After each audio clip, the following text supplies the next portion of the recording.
किमान आत्ता छावा पाहून आलो वाईट याचंच वाटतं की आपल्याला शाळेत फक्त छत्रपती शिवाजी महाराजांचा इतिहास शिकवला, संभाजी महाराजांचा इतिहास कधी शिकवलाच नाही. आपल्याला शाळेत फक्त मुघलांचा इतिहास शिकवला गेलाय. अमोल भाऊ, छत्रपती शिवाजी महाराजांच्या नावावरती 2 ते 4 पानच दिलेत त्यांनी. इतिहास जर शिकवायला गेले तर पुस्तकं कमी पडतील असा इतिहास आहे आपल्या राजांचा. आणि हा ऑब्व्हियसली महाराजांचाच इतिहास त्यांनी 2-4 पानात संपवलाय आणि संभाजी महाराजांबद्दल तर 4-5 ओळीच आहेत फक्त. हे लज्जास्पदच आहे. पण पुढे येणारी पिढी नक्कीच सगळं शिकलेली असेल, कारण तुम्ही, मी, आपण सगळे मिळून त्यांना या सगळ्या गोष्टी शिकवू.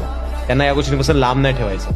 पॅरेंट्सचं काम आहे हे, भावाचं काम आहे, मित्राचं काम आहे की आपल्या राजांबद्दल आपण त्यांना गोष्टी सांगू, सगळ्या गोष्टी त्यांना कळू दे. या मूवीज पाहणं, कादंबरी वाचणं हे सगळं आपलं कर्तव्य आहे. शाळेत नाही शिकवलं ठीक आहे, आपण शिकूया, काही विषय नाही. अरे मुघलांच्या गोष्टी शिकण्यात काही इंटर नाही. याचं त्याचं तोडून स्वतःचं त्यांनी स्थापन करायचा प्रयत्न केलाय. स्वतःच त्यांचं असं काय नाहीये.